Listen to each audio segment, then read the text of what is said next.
Loops repeat their contents until a condition is met, then the loop is exited and the program continues. We will first examine the simplest form of the loop, the for next loop. Let's start with a new project. We'll select Remove Project from the File menu, answer No at the Save Changes prompt, and then click the Add Standard EXE Project button. To start our loop, we first double-click our new form to bring up the code window. Then type for a =, 1 to 5 and press Enter. This statement defines a variable of type variant that starts with the value of 1 and can be increased to a value as high as 5. This range of value increases or is incremented each time through the loop. To illustrate the value of the variable of a increasing each time through the loop, we next type MSG box A. This will display a message box with our variable each time through the loop, showing us its increasing value.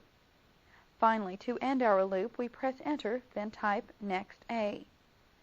This statement restarts our loop by sending the program back up for the for statement, where the value of a is increased by 1.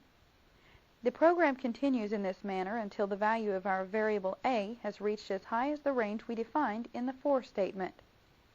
Next, we press Enter and type End. The program will not continue to the next line, in this case End, until it has repeated the loop 5 times. Every line of code inside the for next loop, those lines between the for and the next statements, will be executed once for each time the loop repeats.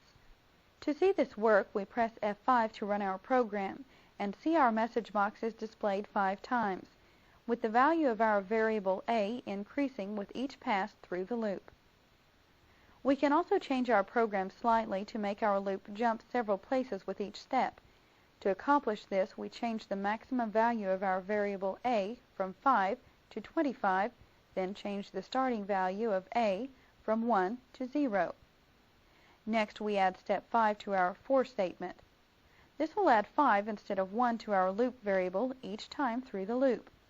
We press F5 to run our program, and notice the value of 5 increases in increments of 5 with each loop.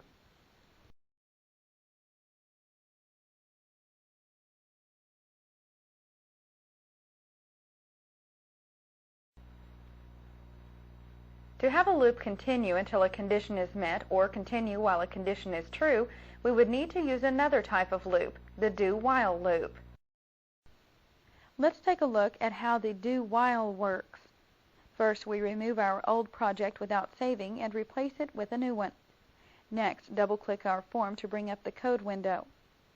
In the form load procedure, type a =, 0. This line sets up the variable to be used as our counter.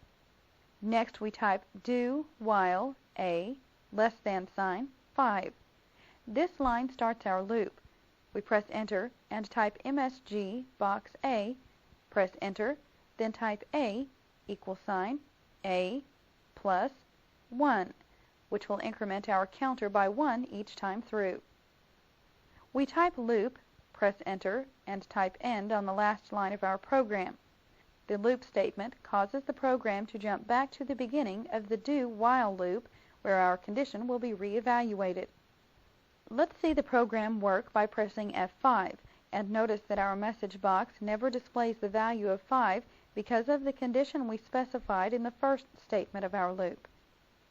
The less than symbol is just one of the possible comparison operators. Let's look at some of the others. We use conditional statements in all types of Visual Basic control structures, including for loops and if-then statements. This list shows all of the common operators: less than or equal to, greater than or equal to, and not equal to.